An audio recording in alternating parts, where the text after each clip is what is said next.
Your talk at the Conversion Boost is called User-Centered Optimization. It's about people, not clicks.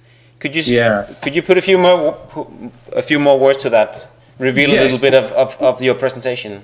Certainly. The thing I've been working on throughout this period, the thing I really started out doing, was trying to figure out how it is that real people, flesh and blood people, interact with digital media. That was the thing that was really interesting and exciting.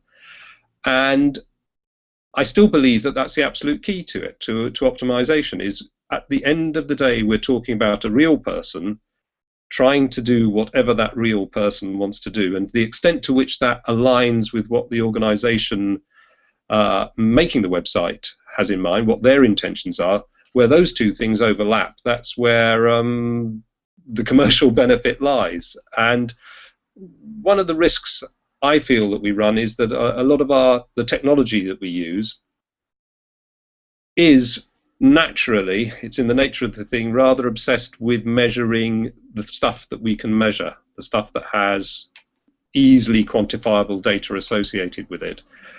And so although everybody working in the field is sort of largely aware of real people, and there's an awful lot of stuff talked about persuasion and using different techniques that get people to respond in different ways, to some extent, nevertheless, our tools tend to push us in a different direction. And one of the big problems over the last few years, the huge rise in mobile devices, for example, has made it increasingly obvious that, because of different, real people using lots and lots of different devices, this has become very apparent in our data. And that also is really horribly signaling a bigger truth, which is that people were doing that anyway with different computers and so on. So our data, if you look purely at the data and don't make any allowance for this problem, you realize that your data becomes very, very suspect. And so what I'm trying to encourage people to do is say there are two approaches to this. One is the one that's very common, which is to throw lots and lots of money at ever more sophisticated attempts to stitch all these journeys together.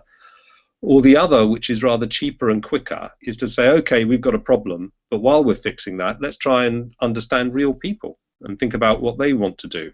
So once you start pulling back from the data and saying, I know it's flawed, but rather than try and get it perfect, I will try and use my brain, my intelligence, my understanding of human beings to figure out what's going on here, then you can get quite fast benefits. So that's largely what I'll be talking about, is trying to marry these things together, mix them together. But one of the key points I'll be talking about is this. It all sounds a bit sort of soft and fluffy. I'm actually talking about doing something very specific with it, which is not technically integrating all the data or information that you have, but trying to reference from one thing to the other, a bit like using clues from one thing. Say you're running feedback systems and they're talking about a problem on a particular page. What I'm talking about is as soon as that happens, you need to be examining that page in your clickstream data in Google Analytics or Adobe or whatever it is that you're using. If you've got other sources of information relating to that page, go and look at them. You might have heat maps, click maps, you might have session recordings.